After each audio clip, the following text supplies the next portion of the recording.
Tem um fato histórico que, olha, parece pura ficção distópica. É muito louco pensar nisso hoje em dia. Imagina que até poucas décadas atrás, aqui mesmo no Brasil, uma mulher casada precisava de uma autorização formal assinada pelo marido só para ter o direito de trabalhar fora. Uhum, no papel mesmo. Exato, assinada e reconhecida. Ou até, tipo, para abrir a própria conta no banco com o dinheiro dela mesma. Nossa, e o mais assustador é que não estamos falando da Idade Média. É um passado absurdamente recente. Muito recente. É um cenário que, dependendo da idade de quem está ouvindo a gente, as avós ou até as próprias mães vivenciaram na pele, sabe? Então o nosso mergulho de hoje é focado justamente em entender a infraestrutura invisível que tornou esse tipo de regra não só possível, mas, tipo, perfeitamente normal e aceitável na época. Sim, é olhar para a base de tudo isso. Isso, a gente vai dissecar uma palavra que virou figurinha carimbada nas redes sociais, naqueles debates acalorados na internet, nas mesas de bar, o patriarcado. Mas a nossa missão não é ficar num campo abstrato ou comprar briga de internet, mas sim, de acordo com o artigo do ICL Notícias que estamos analisando hoje, entender o patriarcado pelo que ele de fato é, que é um sistema estrutural de poder. Com certeza. E a importância de fazer essa investigação profunda, baseada nos fatos históricos que o texto traz, é justamente tirar essa cortina de fumaça que fica em volta do termo, né? É limpar o terreno. Exato.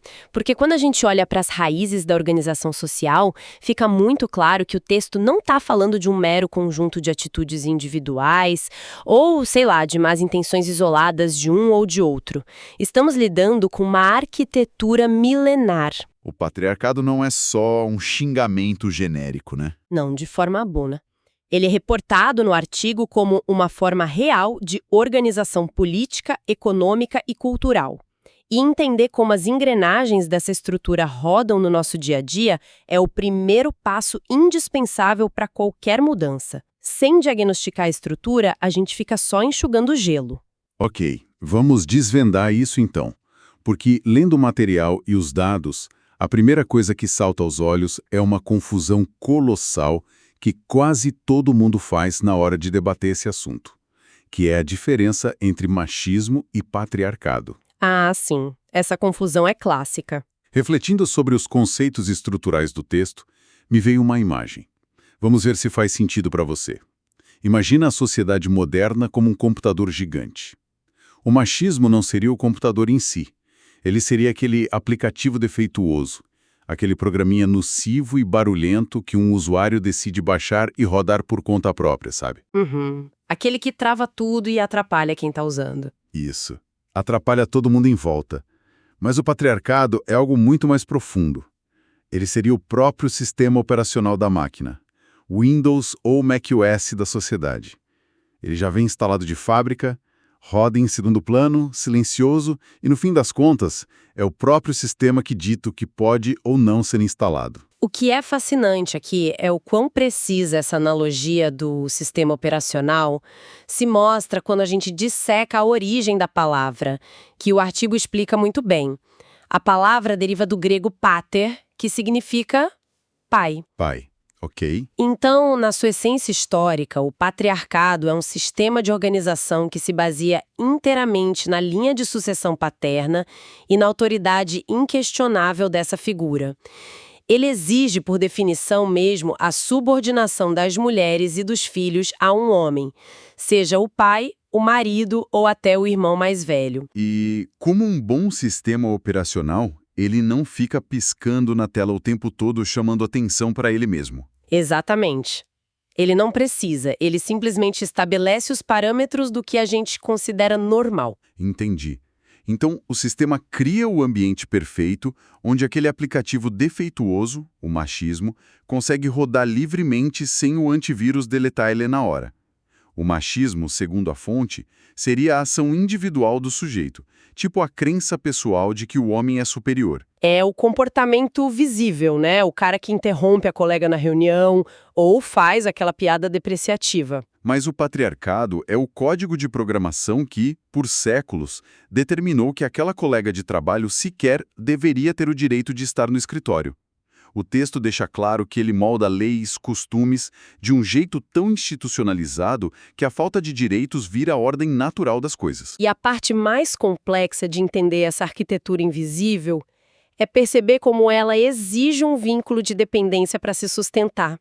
A estrutura analisada não permite que a mulher exista no espaço público como um indivíduo autônomo. Ela precisa sempre de um tutor, basicamente. Isso. Ela tem que estar atrelada a uma figura masculina que responda por ela. Por isso que, historicamente, a identidade jurídica e social feminina era meio que engolida pela do marido depois do casamento. O sistema foi codificado para garantir que a autoridade ficasse só nas mãos dos homens. E aí que a gente sai da teoria e esbarra no mundo real de um jeito que, sério, chega a dar calafrios. Porque esse código não fica só nas ideias. Ele bloqueia o acesso a recursos vitais.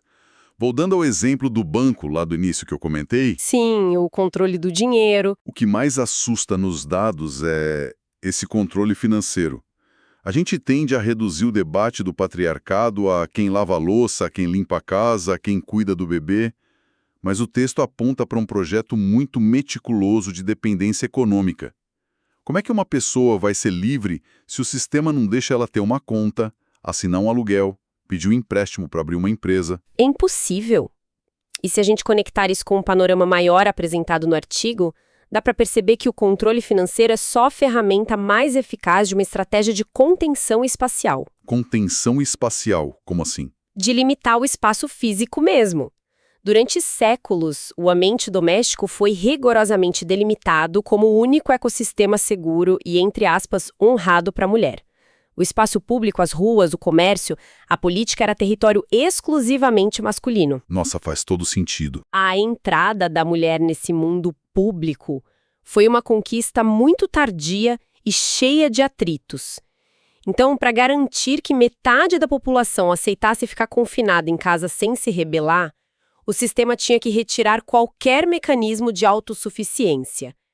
A dependência econômica não era um acidente. Era o pré-requisito funcional para manter tudo funcionando. Mas, para justificar algo tão radical perante a sociedade, o sistema precisou criar uma narrativa muito convincente. Pelo que a gente analisou no texto, isso foi tudo construído em cima de uma premissa biológica fabricada, certo? Totalmente fabricada. A ideia de que existe uma ordem natural e fisiológica que dita quem manda e quem obedece.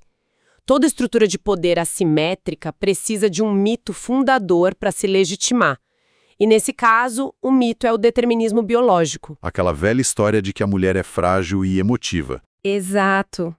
É a crença propagada de que as mulheres são inerentemente submissas e os homens nasceram naturalmente dotados de força, racionalidade fria e um instinto competitivo para liderança. Mas o detalhe crucial que o material destaca é que não tem nenhuma evidência científica robusta, seja na neurologia ou antropologia, que comprove essas diferenças para justificar quem lidera ou não.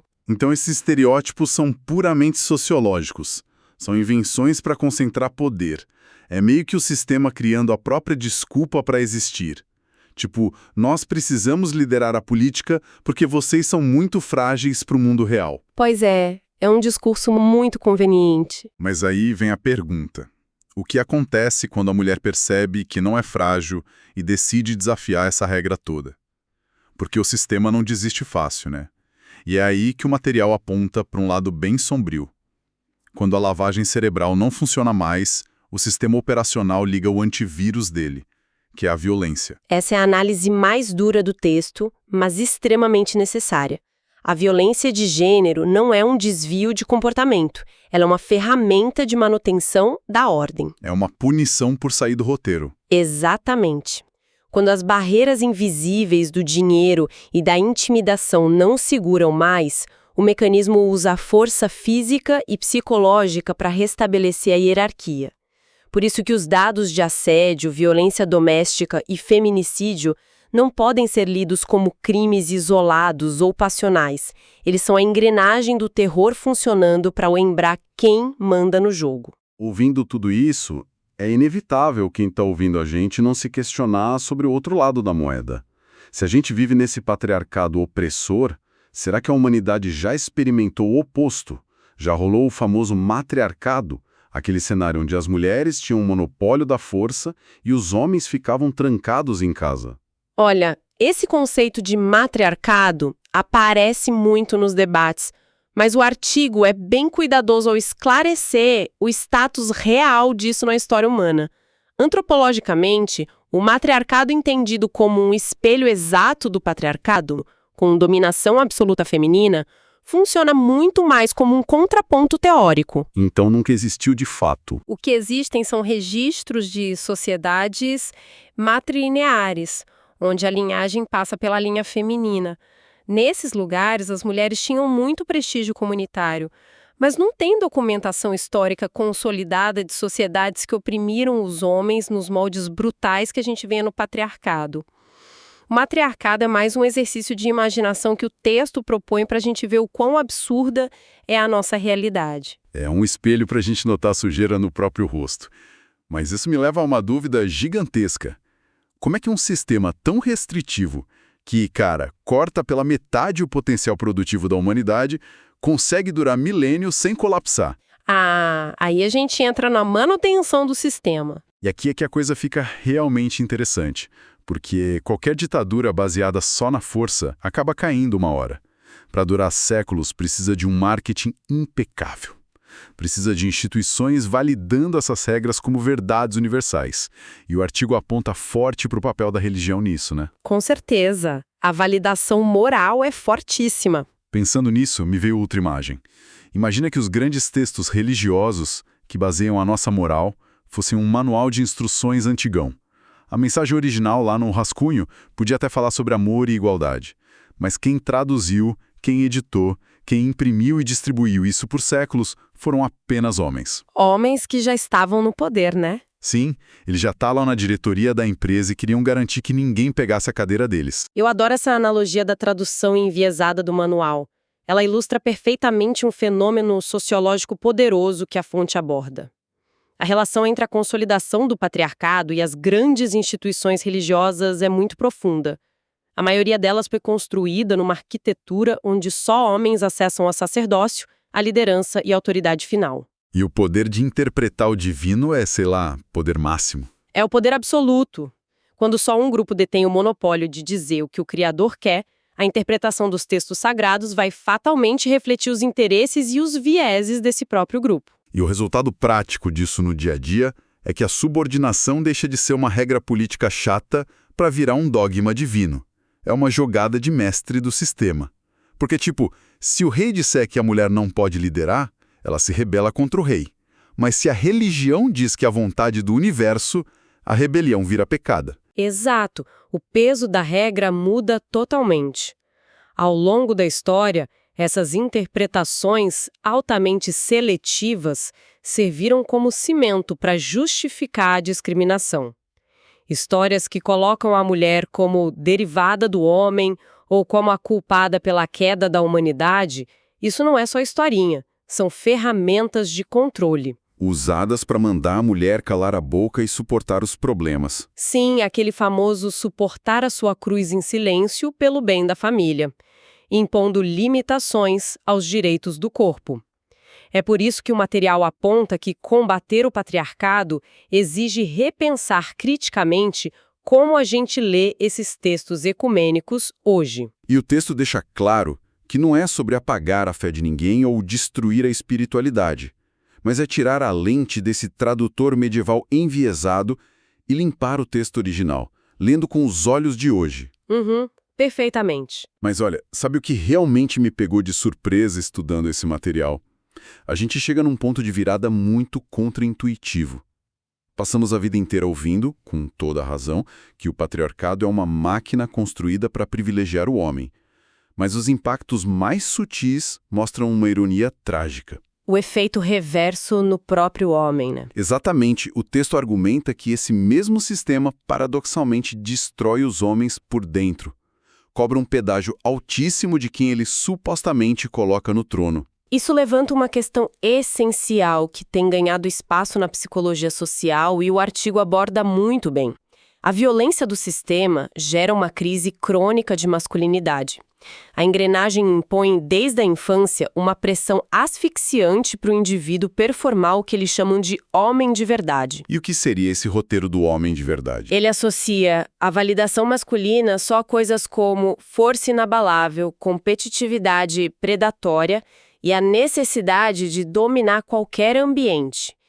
E o requisito mais letal, a repressão absoluta das emoções. É o que eu chamo de uma gaiola de ouro emocional. O cara tá lá no topo do pódio, supostamente cheio de privilégios, mas tá engessado.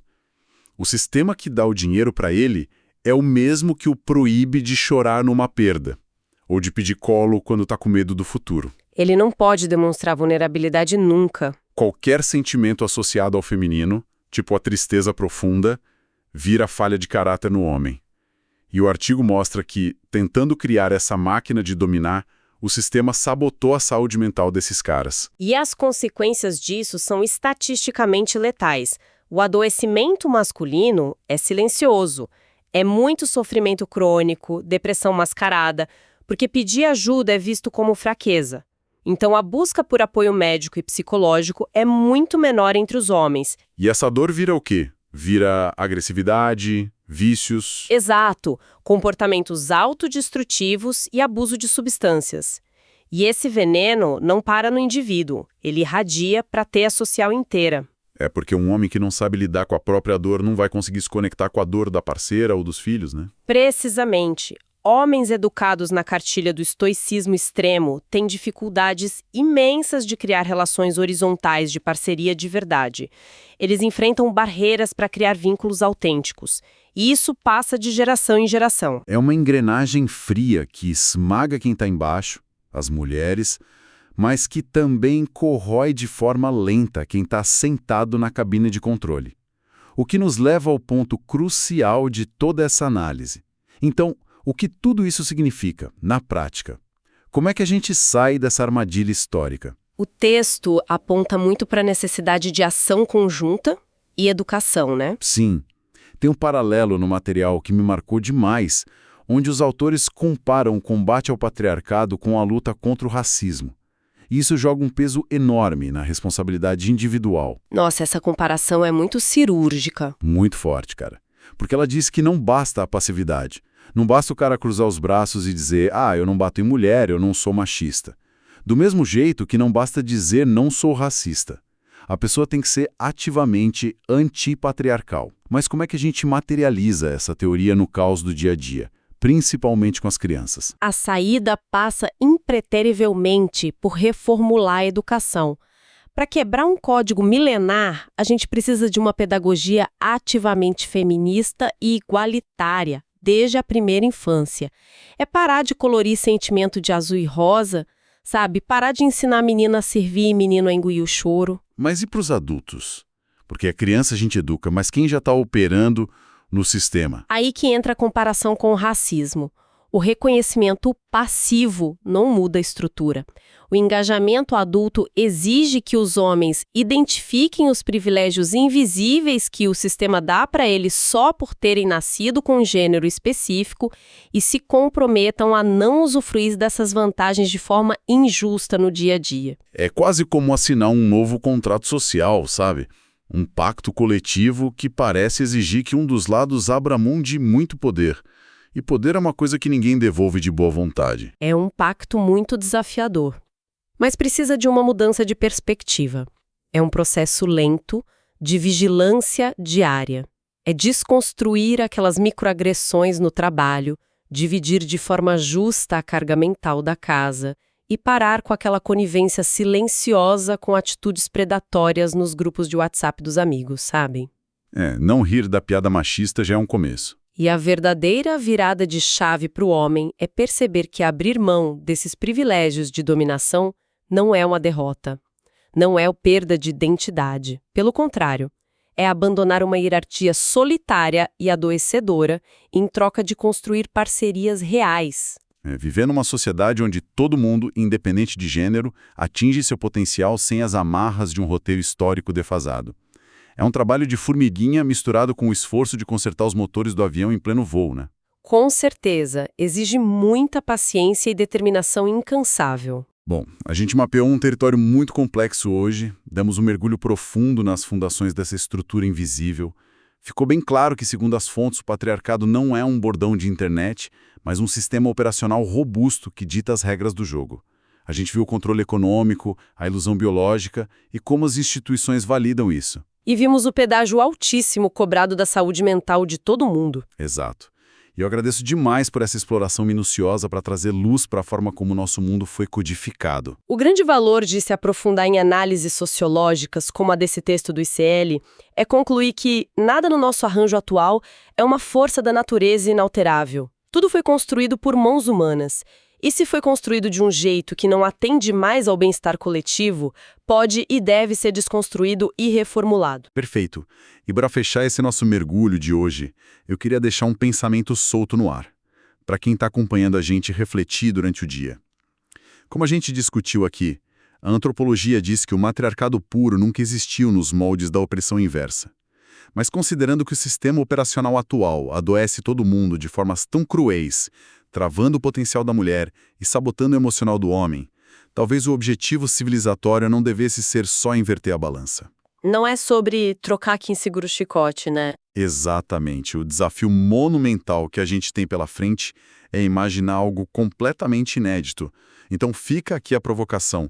Como seria o sistema operacional da nossa própria casa ou do nosso trabalho se, num exercício radical de imaginação, a gente apagasse completamente a palavra gênero da cabeça na hora de delegar uma tarefa chata amanhã cedo?